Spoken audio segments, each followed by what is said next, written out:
আজি বাৰু সৰগত কম সভা বহিছেনে? জ্যোতিপ্ৰসাদ হৈছে সভাপতি, সম্পাদক বিষ্ণুপ্ৰসাদ ৰাভা, জয়ন্ত হাজৰিকাই দিছে আদৰণি ভাষণ। সৌৱা খগেন মহন্ত, অৰ্চনা মহন্তও আছে বহি নিৰলে।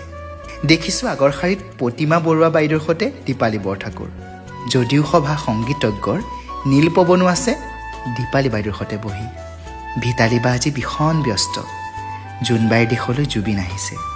সৰগ সজোৱাৰ দায়িত্ব ভিতালীৰ। অৱশ্যে সহায় কৰিবলৈ লগতে আছে গায়ত্ৰীও।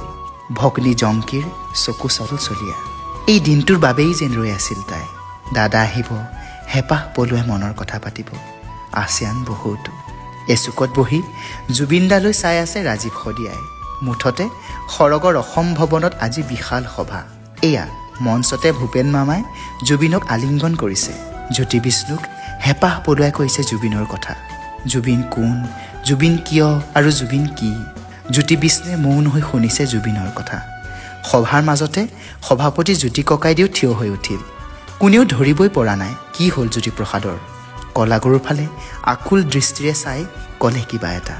সকলো বুজি এইবাৰ বিষ্ণু ৰাভাই এক প্ৰকাৰৰ কাৰা নিৰ্দেশেই দিলে জুবিনদাক।